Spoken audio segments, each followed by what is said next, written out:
What a group. All champions. USA.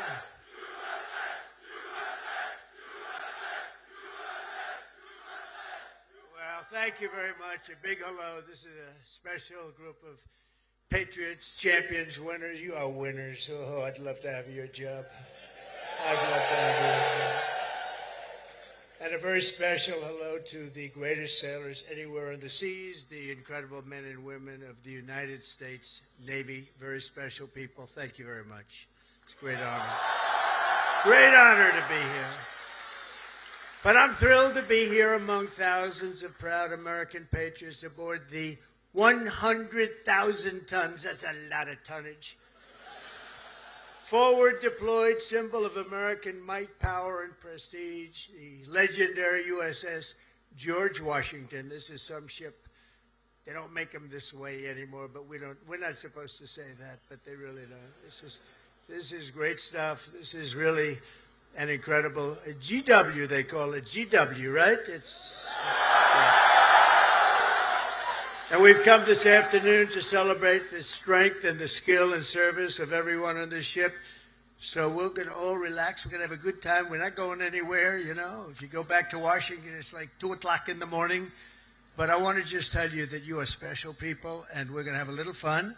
And I'm going to tell you how great our country is and how well we're doing, because a year and a half ago, we had a different country than we do right now. Now we're the most respected country in the world. We're the hottest country anywhere in the world. And it hasn't taken too long, but I had no doubt. I just didn't know we were going to do it this fast. We've done it fast because of people like you. So I want to thank you very much. And I want to recognize a man that you all know well, and he's a tough cookie. He was formerly our Secretary of Defense, but now he is proudly known as our Secretary of War, Pete Hegseth.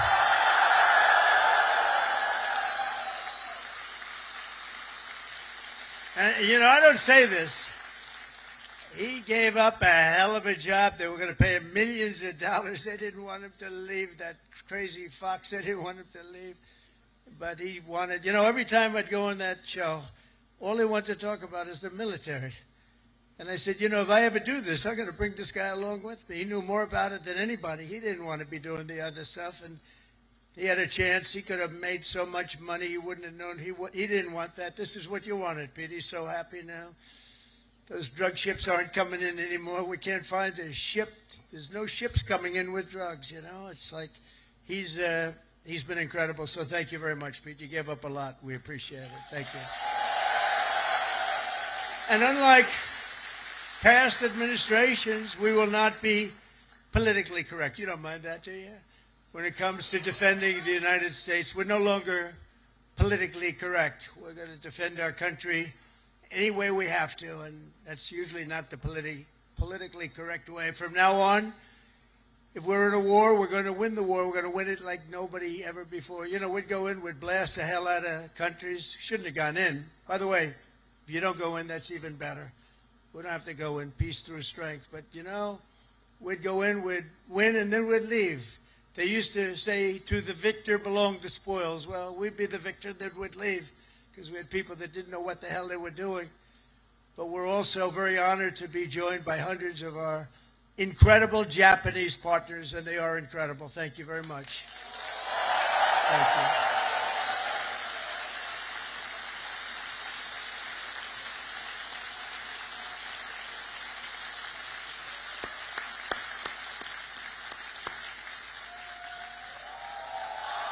This woman,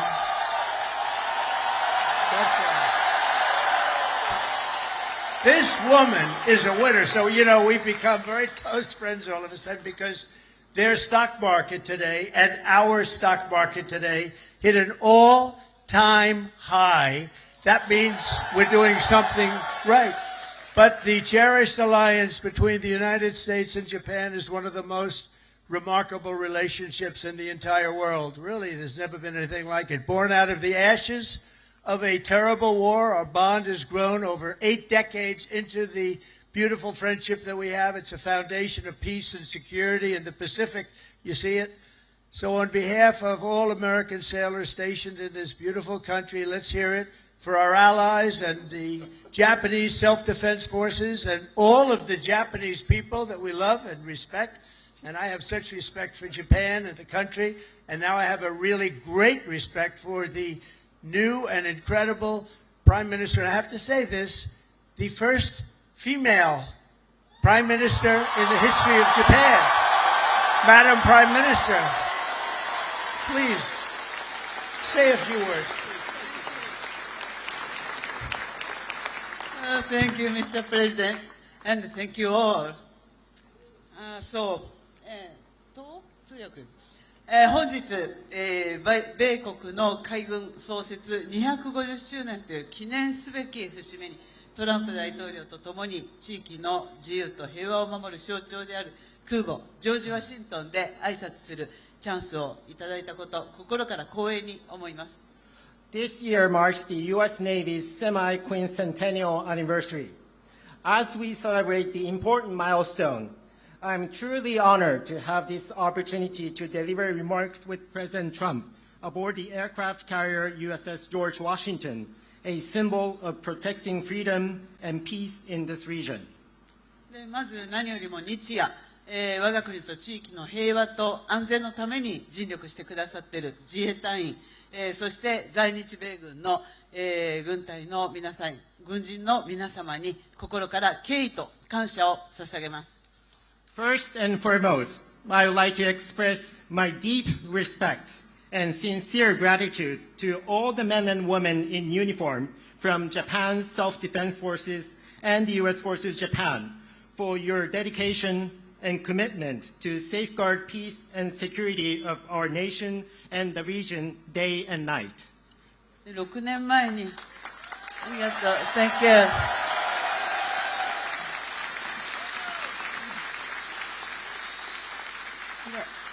6年前、この横須賀の地で、トランプ大統領と、亡くなった安倍晋三、総理が、日米が共に手を取り合って、この地域の平和と安全を確保していくという決意を示しました。6 years ago, at this same place, here in Yokosuka City, the late Prime Minister Shinzo Abe and President Trump stood side by side and demonstrated their resolve that Japan and the United States would join hands to ensure peace and security in this region. 今、ここに再び日米の最高指揮官が並び立ったこの機会に、私はその決意を引き継ぎ、インド太平洋を自由で開かれたものとし、そして地域の平和と繁栄の礎とする決意を新たにしました。Now, as the two commanders-in-chief of Japan and the United States stand together once again, I have renewed my determination to carry forward that resolve and to make the Indo-Pacific free and open so that it will serve as the foundation of peace and prosperity for the entire region. 今、我々はかつてないほど厳しい安全保障環境に直面しています。平和は言葉だけではなく、確固たる決意と行動によってこそ守られます。Now, we are facing an unprecedented severe security environment. Peace cannot be preserved by words alone. It can be protected only when there is an unwavering determination and action. あちらに見える最上とマヤを含む自衛官とこのジョージ・ワシントンは数多くの訓練を重ねてきました。で、また横須賀にいる多くの、補給、整備に携わっている、日米関係者の皆様、そして地域社会との絆が、米国海軍の活動を長年にわたって支えてきました。こうした幾層にもわたる日米の協力が日米の抑止力、対処力を確かなものとしております。From where we stand, we can see Maritime Self-Defense Forces Mogami and Maya, vessels of Japan's Maritime Self-Defense Force, and USS George Washington have conducted numerous joint exercises. Just as importantly, there are so many Japanese and American personnel working for logistics and maintenance here in Yokosuka. And there's also a strong sense of bond with the local community here. Those are what have been supporting the activities of U.S. Navy over the years. There's no doubt that such multi-layered Japan-U.S. cooperation is what makes it possible for us to ensure the credibility of our two nations' deterrence and response capabilities. 私は決意しています。今後、日本の防衛力を抜本的に強化して、この地域の平和と安定により一層積極的に貢献していきます。So let me reiterate my unwavering determination here. Japan is committed to fundamentally reinforce its defense capabilities, and Japan is ready to contribute even more proactively to peace and stability of the region. そのことにより、トランプ大統領とともに世界で最も偉大な同盟になった日米同盟をさらなる高みに引き上げてまいります。Through these efforts, together with President Trump, I am determined to elevate the Japan-U.S. alliance, which has already become the greatest alliance in the world, to even greater heights. 日米は共に帆を掲げ、自由で開かれた海を進みます。この横須賀から紡がれる航路は、日米の絆を輝く未来へと導くことを確信しています。Japan and the United States will advance together with our sails raised high across a free and open sea. And I am very confident that the sea route from Yokosuka will make our bond even stronger and bring our two nations on the path to a shining future. Thank you.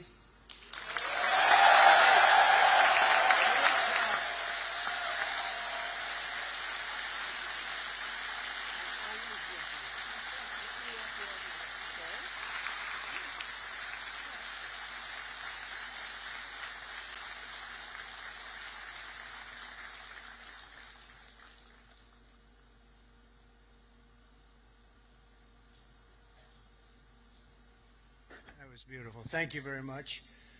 And we will have a long, good relationship, and we'll have fun doing it. You know, you have to have fun, although sometimes it's never fun. She's tough to negotiate with, I want to tell you. But I'm delighted to report that I've just approved the first batch of missiles. You saw a couple of them coming down with me. I hugged them. We need them. They're the best in the world. Nobody has them like we have them. They all want our missiles. That's the problem. Everybody wants them. But it's the first batch of missiles to be delivered to the Japanese self-defense forces for Japan's F-35s. And they're coming this week, so they're ahead of schedule. So I just want to tell Madam Prime Minister, they've been waiting for those missiles, and we got them here right away as soon as I heard about it. I want to thank former Senator, a great gentleman, by the way. He was so popular, but I took him out, and I made him Secretary of State. I think he was born for it. Marco Rubio, thank you very much, Marco. Where are you, Marco? Great job. Great job. He was born for it. Ambassador George Glass, thank you very much, George. Good job you're doing. Thank you. And many of our outstanding uniform leaders with us today, including the head of the Indo-Pacific Command, Admiral Samuel Paparo. Where is Samuel? Oh, hello. Good, but these are good-looking people. You could make a movie with these guys. They're like Central Cat. Look at this group of people. Commander of the U.S. Forces, Japan, General Stephen Jost. Thank you, Stephen. Thank you very much. The commander of the 7th... Oh, that's a big deal. I think, do you want to switch jobs for 1 week? Only for 1 week, all right. 7th Fleet, big stuff. Vice Admiral Fred Kacher. Fred, thank you very much. That's great. And the commander of Carrier Strike Group 5, Rear Admiral Eric Pappy Andoze. Hello, Pappy. That's great. Good. Thank you very much. And, of course, we can't forget about your command triad aboard the George Washington. There's nothing like this one. This is a beauty, and I hear your commanding officer is a big Alabama football fan. You know, I love Alabama. I love Alabama. Captain Timothy Waits, and let me just say, roll tide. You know, I love Alabama. Roll tide. Where's Timothy? Where's Timothy? That was a hell of a game this week. I don't know how the hell you pulled that one out. That was. If you didn't win, I wouldn't have mentioned it. I would have just introduced you. I wouldn't have. But you came back from oblivion. Isn't it nice coming back? You know, coming back is good. Thanks as well to your XO, Captain Patrick Blind. Patrick, where is he, Patrick? Patrick, thank you. Highly respected person. All of these people are the best. Look at them. I mean, you look at them. They could have any job they wanted. They could walk down to Wall Street, make a fortune. They wouldn't do that. They like what they're doing, and nobody does it better, as well as really one of the most important people on the ship. Have you ever heard of Command Master Chief Tony Roberts? Have you ever heard of him?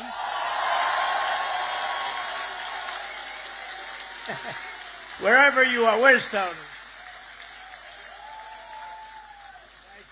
Thank you, Tony. He's a popular guy.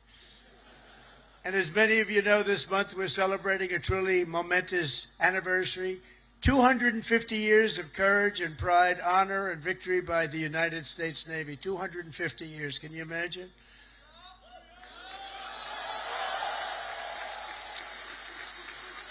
And 3 weeks ago, Melania and I flew to Naval Station Norfolk. I think many of you probably know that, and witnessed an unforgettable display of pure American dominance at sea. It was incredible to watch. They gave us some. Then I said, slow it down, costs a lot of money. Let's save it. You know, let's relax a little bit.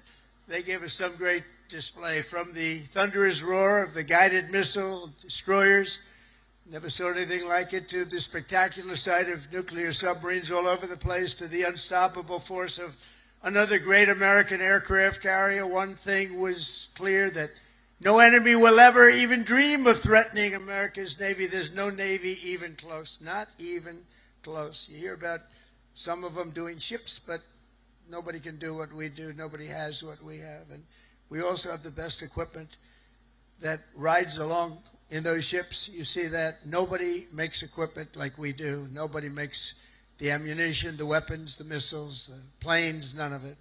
And if they do, the American sailor stands ready to crush them and sink them and wreck them and blast them into oblivion, right? We have to.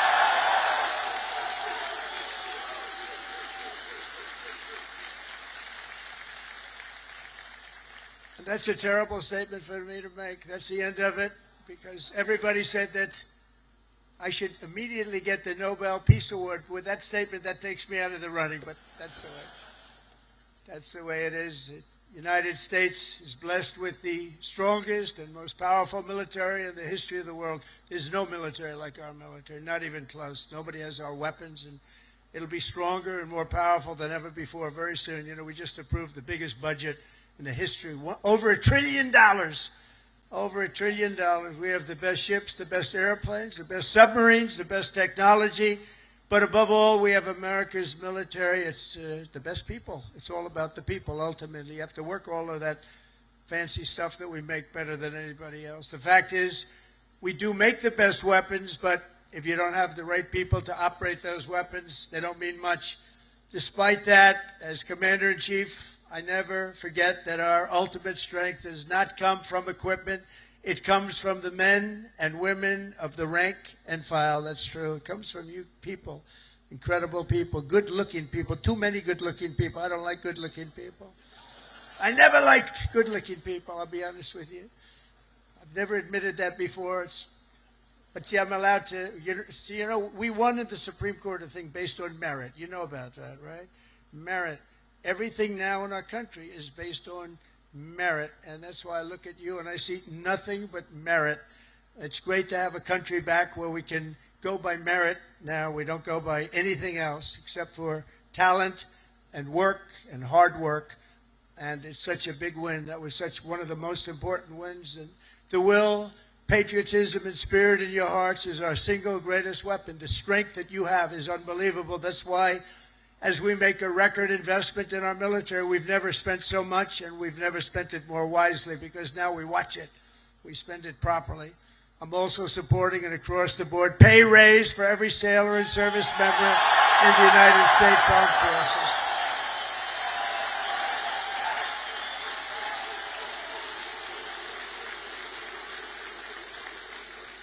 Now, if you don't want it, you want to give back to your country, just let us know. We won't give it to you. Is there anybody in that category? Huh? But now, all we really have to do is get the Democrats to approve it. But they'll come along. They always do, they always do. And because I heard that the sailors on the George Washington took a hit to your family separation pay, you know what I'm talking about, right? You took a little hit to be here, right? By returning to the port, you returned early for this event. I am delighted to announce that as your sort of boss, I don't feel like your boss, but I guess I am. At least you'll be happy about this one. At my direction, we're going to make sure that you receive the full amount that you were owed for the deployment. And we're not going to deduct anything because you came in to listen to your commander. I'd like to be an admiral. I always wanted to be an admiral, to be honest.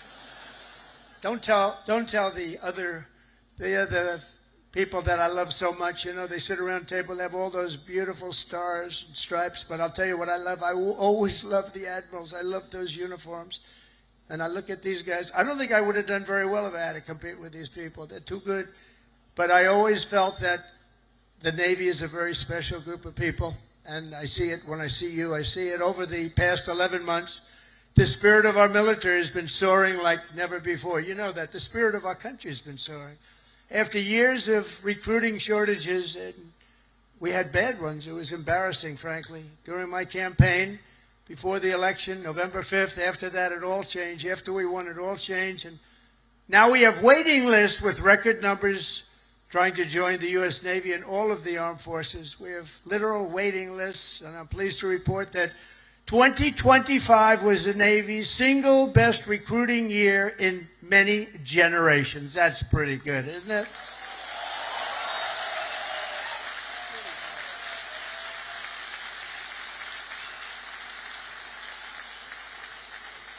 But, think of it. It seems like I've been up here so long, and it seems like I've been doing this for a long time and a half. We had a great first term, but nothing like what's happening now. We had the greatest economy in the history of our country. I rebuilt the military in the first term, and then they gave a lot of it away to Afghanistan. But it was really just a tiny speck, but it was the concept of what it was.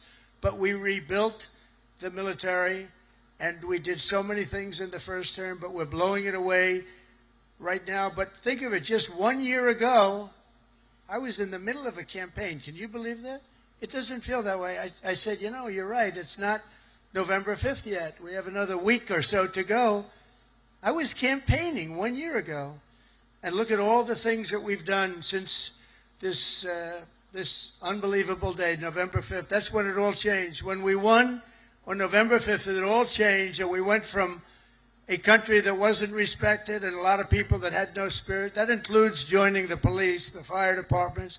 They didn't want to join. After that, they started joining, and it seems like 10 years ago, not less than a year. Think of it, less than a year ago, I was campaigning. We won the second election by a lot, so we had to just prove it by winning the third by too big to rig, I called it. It was too big to rig. And it was an amazing victory. And thank goodness we won, because we were in big trouble. We were in big trouble. But the new recruits, every sailor aboard this ship has answered a sacred call of duty to cross any ocean, fight any battle, and defend America and its allies with unwavering resolve. As you know, the George Washington is the only aircraft carrier on Earth that is permanently stationed overseas. It's permanent. Now, if you'd like to take a trip back to America, let's do it one time. Well, I'll join you. I'd love to join you. When I landed on this, it doesn't feel like a ship. It's solid. This is a solid piece of stuff. These 4.5 acres of power and steel are the front line of American freedom in the Pacific. Every day you're taking risk to keep our country safe and to defend peace and security in this incredible part of the world, working with Japan, working with other nations. I just left Malaysia. We stopped a big war with You know that. We stopped 8 wars. Can you imagine? In 8 months, I stopped 8 wars. Like, I stopped a war a month. Think of that. That's pretty good.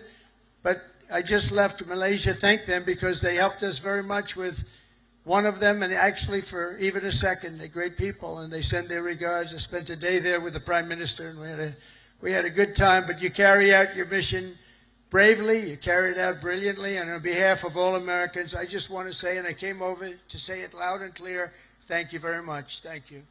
Thank you. Incredible people. You are incredible people.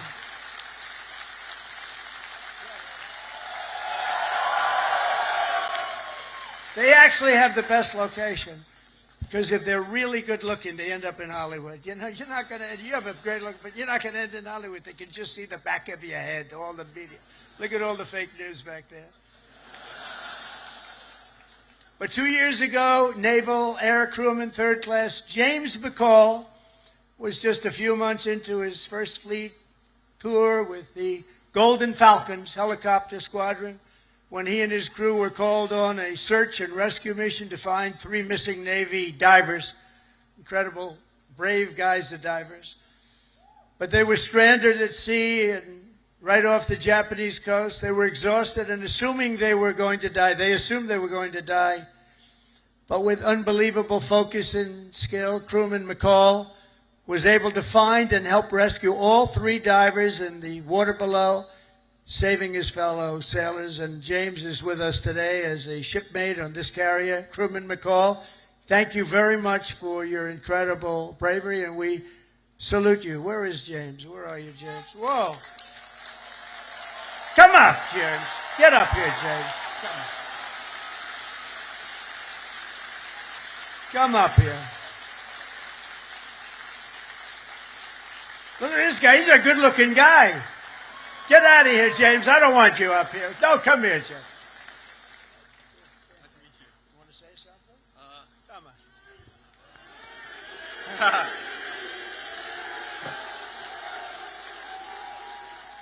on. I just want to say I appreciate all my fellow shipmates. What I did back then in Iwakuni, it was heartbreaking for losing those loved ones down there, but we brought some back whenever we went down there. And just God bless America and all my fellow shipmates. Appreciate it. And stay a bad Larry.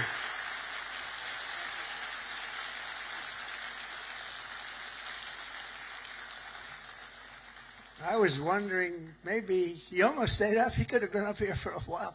You did that very well. He's going to be running for office next week. You watch. Great job, James. A lot of bravery, too. But as James' story reminds us, the Navy is a family and a team, and each of you has a vital role to play. Gathered here this afternoon are some of those whose toil and sweat gets our magnificent planes in the air and brings them safely back home. And we have the shooters and the gear dogs and the paddles and the white shirts and, of course, the blue shirts, the yellow shirts, the red shirts on the flight deck. And all over the hangar bay, I want to thank you all. You're incredible people. I saw some of you, we're rushing to get down here, and they want to take pictures up there, you know. They're very aggressive people. Sir, could I have a picture? They're supposed to be standing at attention. Sir, could I have a picture, sir? Yeah. You know what I'm talking about, right? Very aggressive. But I think they're great. We also have a real genius and these people are incredible, who maintain the largest and most complex machine ever built, are amazing mechanics and engineers on the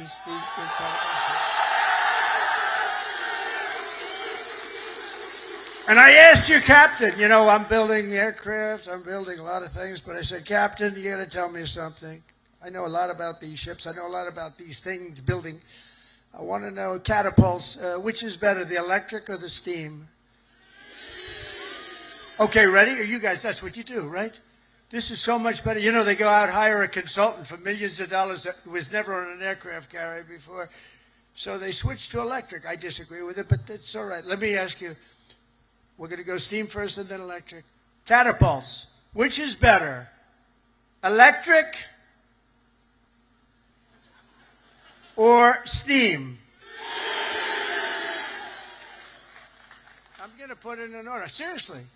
They're spending billions of dollars to build stupid electric. And the problem, when it breaks, you have to send up to MIT, get the most brilliant people in the world, fly them out. It's ridiculous. The steam, they said they can fix it with a hammer and a blowtorch.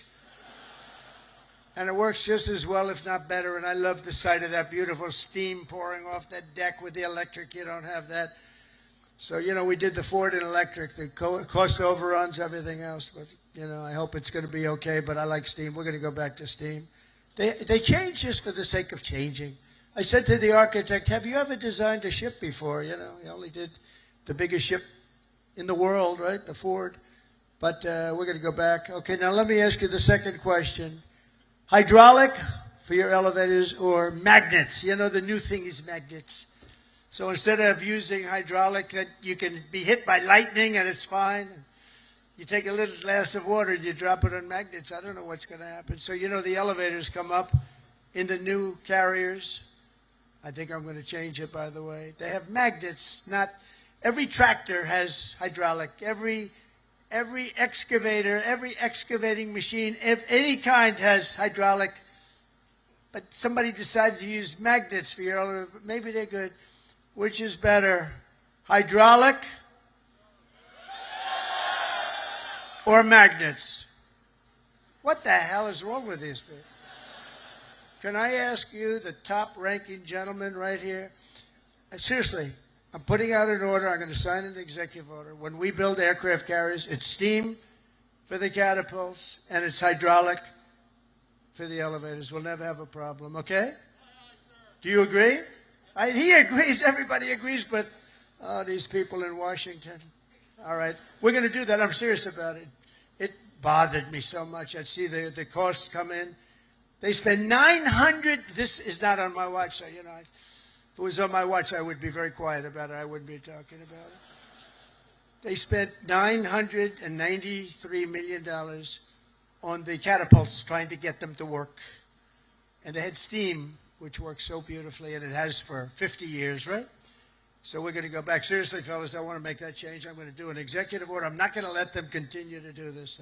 They're trying to make it work. They're trying so hard, and they have something that's perfect. So we're going to go back on that and the magnets. Thank you very much. And, of course, we cannot forget the daredevils and the pilots of the famed carrier Air Wing 5, known as Team Badman. What the hell is that all about? Who are they? They're bad. The elite air units aboard this vessel are storied squadrons like the Royal Maces, the Diamondback, the Argonauts, the Chippies, the Titans, the Tiger Tails, the Shadowhawks, and the Saberhawks. All great, brave people. They're all incredible. You're all incredible people. Do you know, they say, and I love it, I love aviation. I actually had a brother who was a pilot. And see, Biden used to say he was a pilot. He was a pilot. He was a truck driver. Whoever walked in, he wasn't a pilot. He wasn't much of a president either, to be honest with you. That I can tell you. That we all know. But they say the hardest thing to do is landing a plane on an aircraft carrier. You ever hear that? And great pilots can do everything. They're great pilots, but they can't do that. It's a very special talent. So the people that do that are in this room, you're a very small group of people. Tremendously talented pilots cannot do it for a lot of reasons. There are a lot of reasons. A lot of it's right up here. So I have great respect. The hardest thing you can do as a pilot is land. You know that this ship is so big. But when you're up there in the Pacific or the Atlantic and the waves are crashing and it's getting dark, or it is dark, which is even worse, getting dark is better. But when you're up there, they say it looks like a little needle in the ocean. It's just a very little thing, and you're landing on top. So I have great respect when I see them land. You know, 3 weeks ago they were landing and doing it beautifully. They had they're very, very talented people, and nobody embodies skill and nerve and swagger and the attitude like a U.S. naval aviator. So I have great respect for you all. Thank you very much. It's one of the reasons I'm here. That's why I'm here, not someone else. I didn't need this. I didn't need the whole damn job. I could have had I had such a beautiful life. But you know what? We're making America greater than ever before, and that's why I'm doing it. And we are doing numbers that nobody's ever seen, nobody ever even thought possible before. Think of it. A year ago, we were a dead country. We were like a dead country, and now we have the hottest country anywhere in the world. There's nobody even close. It's pretty amazing, I'll tell you. None of it would be possible. All of these things that we're doing, all of the respect that we have, it's really because of people like yourself and the armed forces generally. It's amazing the job that you all do. None of it would have been possible. And all of those important missions in the Navy, the devoted members of the Food Service Division serving up to 14,000 meals every single day. How's the food? Good? They say it's good. Is it good? I hope it's good. It's probably my kind of food. I like that kind of food.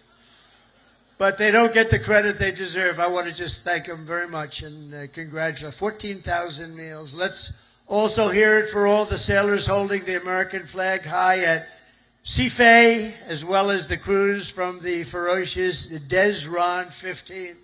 Desron 15.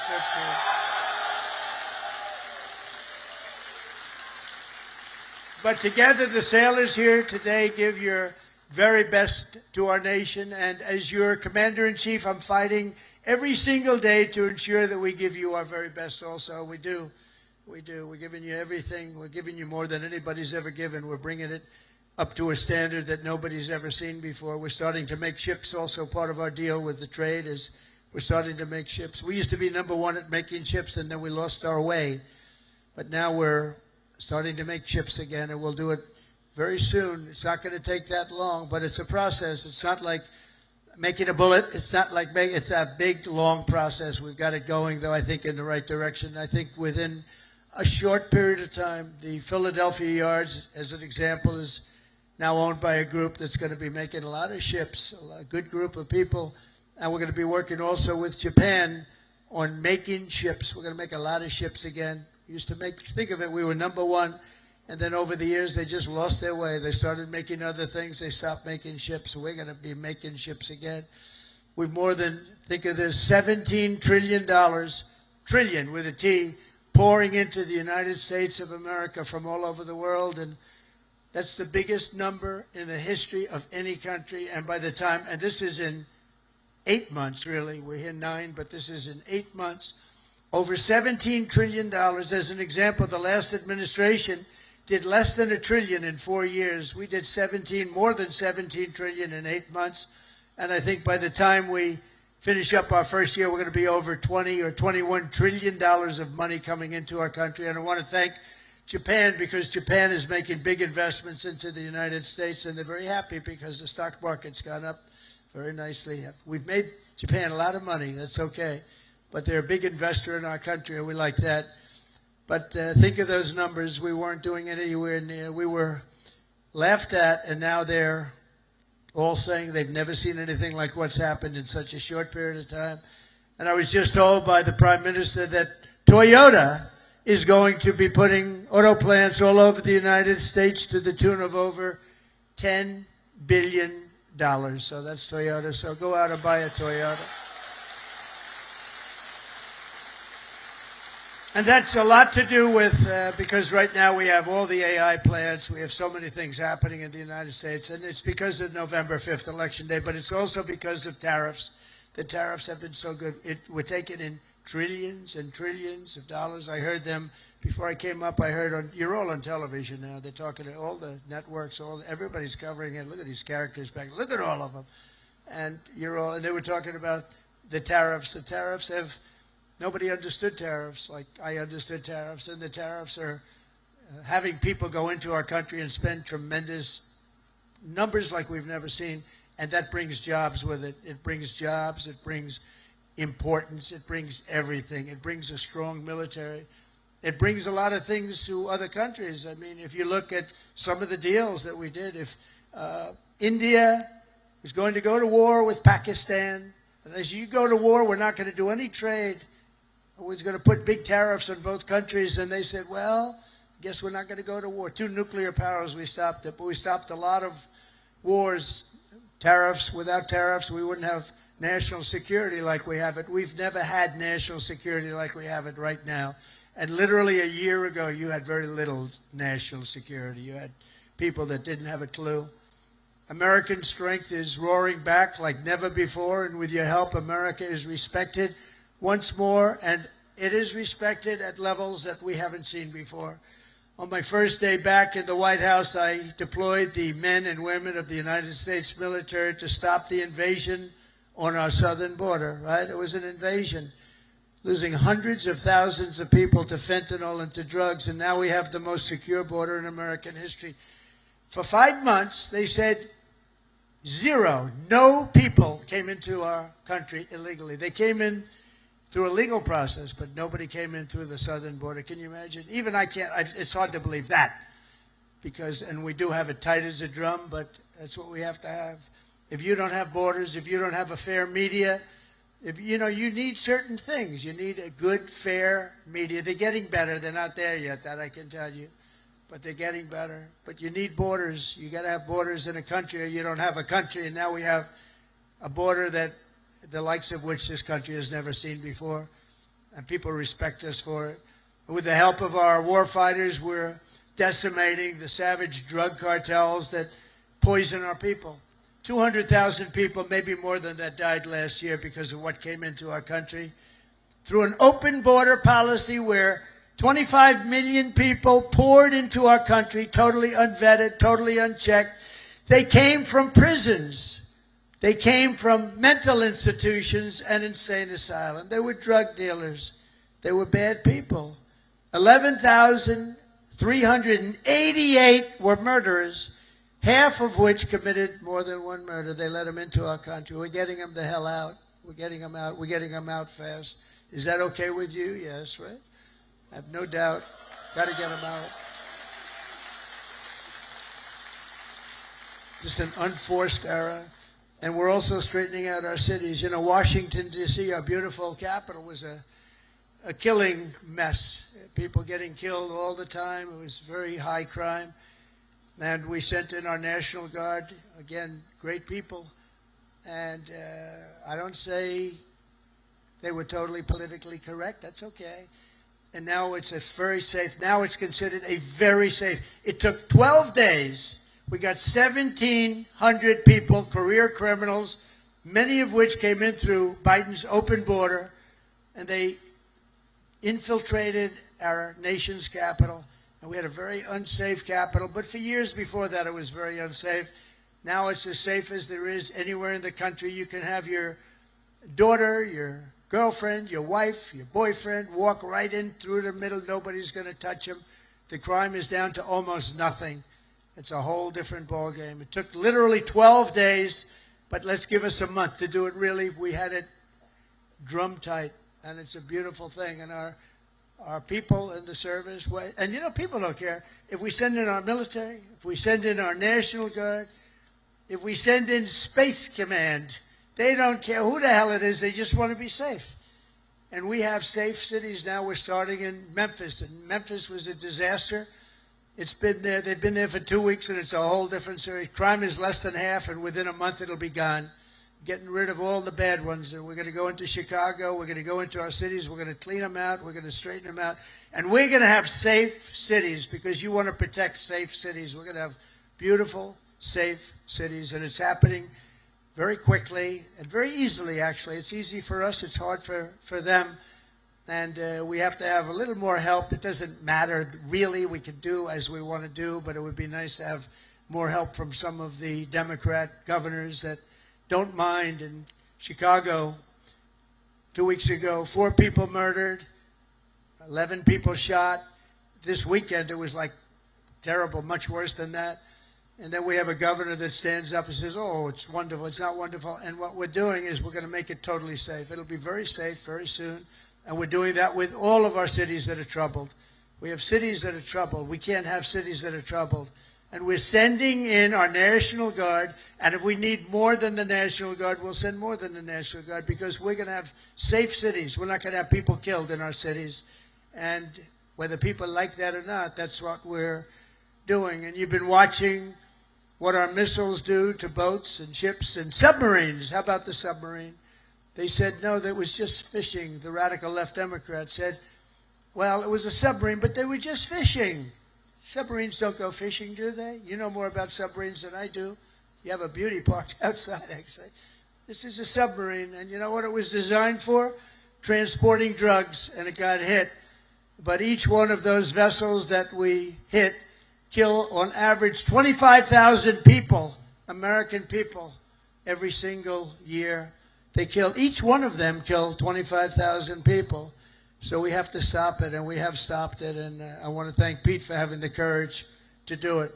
And believe me, people are very honored that you do it. 25,000 people for each boat. For many years, the drug cartels have waged war in America, and at long last, we're finally waging war on the cartels. We're waging war like they'd never seen before. And we're going to win that battle. We're winning it already. The sea, I mean, the only problem is nobody wants to go into the sea anymore. Even the fishing boats, they say, let's take a pass. But they don't want that. But we're knocking them out one by one. And very importantly, we've almost stopped completely the drugs coming in by sea. And now we'll stop the drugs coming in by land. That's going to be very easy. More importantly, we're ending wars. We're ending wars all over this planet. And as you know, and I said before, I ended 8 wars in 8 months, the most of any president in history. No president that we know has ever ended any war. A lot of them go into wars. But this includes Kosovo and Serbia, the Congo and Rwanda, Pakistan and India, Israel and Iran. You saw that. How about those B-2 bombers? They went in there. They took out that nuclear capability. They would have had, Iran would have had a nuclear weapon within 2 months. Not anymore. Egypt and Ethiopia, Armenia and Azerbaijan. That was going on for 35 years. Big, horrible war. And just this month, we ended the war in Gaza, in the Middle East. We ended the war in the Middle East. Nobody thought it was possible. And we also just signed a deal in Malaysia between a war that was just starting, Cambodia and Thailand. So we saved millions and millions of lives. And I did it mostly verbally.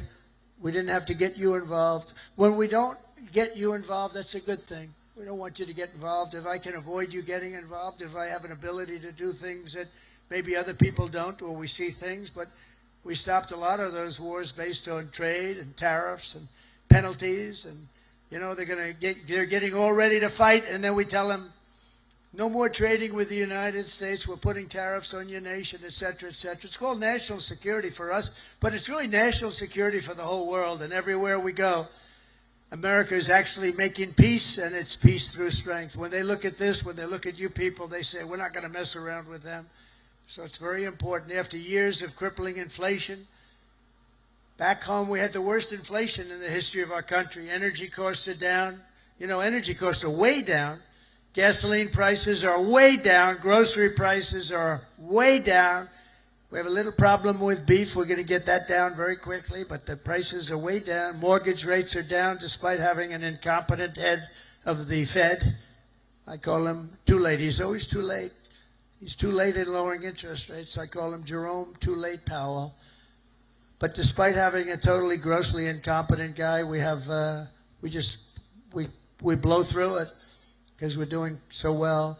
Inflation has been defeated, and workers' wages are rising at the fastest pace in 60 years, and that includes your wages. They're rising in the fastest pace. The workers, I'm not talking about the rich people. Rich people, everyone's doing well.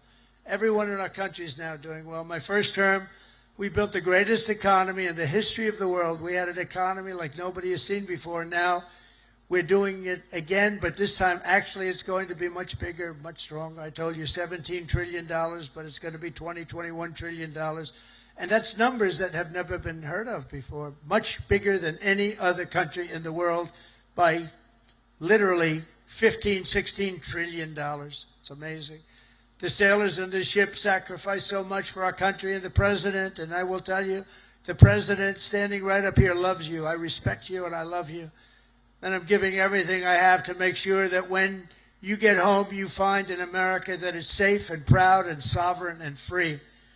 One service member who reminds us that we're working for you and for everybody and for our country is Chief Warrant Officer Will Hightower, who serves on the George Washington in the all-important deck department. Do you know what the deck department is? I have no idea. But they do. In April 2024, Will sailed away from Norfolk, leaving behind his wonderful wife, Megan, their precious 6-year-old daughter, and their 1-year-old son. In the past 12 months, he has only been home for 3 weeks total, 3 weeks. An enormous sacrifice, very tough on the family, but an experience everyone on the ship really knows very well. In February, Will's tour will come to an end, and he will finally be going home just in time for his daughter's birthday. So, Will, I want to thank you together with all of those people that go through the same thing. I want to really thank, where is Will? Is Will around here? Where is Will? Wow, look at him. These are good-looking people here. That's great, Will. How does it feel? Good? That's great. Feels amazing. That's fantastic. That's fantastic. See, in the old days, I'd say, does your wife still love you? But I don't do that anymore, you know? Does your wife still love you? Yes. Do you still love your wife? Every day. That's good. Okay, that's good. So that's good. Great. Beautiful. Say hello to your daughter, right? And your wife. And just in conclusion, every sailor here today inherits a legacy of valor and grit and glory unmatched in the long history of mankind's voyage on the seas. It's a voyage like nobody's ever had like you have. For 2.5 centuries, America's Navy has preserved the vision of our first commander-in-chief, who gave this ship its storied name, its righteous soul, and its timeless motto, first in war, first in peace. Very famous phrase, George Washington. After 250 years, that is exactly what our country is today. It's first in war, first in peace, first in wealth, first in power, first in science, first in spirit, and first in freedom. And we went through 4 bad years, but now America will always be first again. If you have the right person up here, if you have somebody that understands a lot of different subjects, we're going to be bigger, better, stronger, and more important, really, frankly, to the world. Japan respects us. If you see what's going on all over the world, they're respecting us again. They respect us like never before. The treatment they gave me all over as I go around to different countries is great, but it's really a respect for me, but it's a bigger respect for our country. They respect our country again. They didn't respect our country just a few years ago. From Boston Harbor to Hampton Roads, and from Caribbean Sea to the Red Sea, from the Atlantic to the Pacific, and from the Persian Gulf to what is now known as the Gulf of America. Isn't it nice? They say it now routinely. I heard the news today. The Gulf of America, weather is wonderful. They don't say it with a smile. It's called the Gulf of America. How did that happen, right?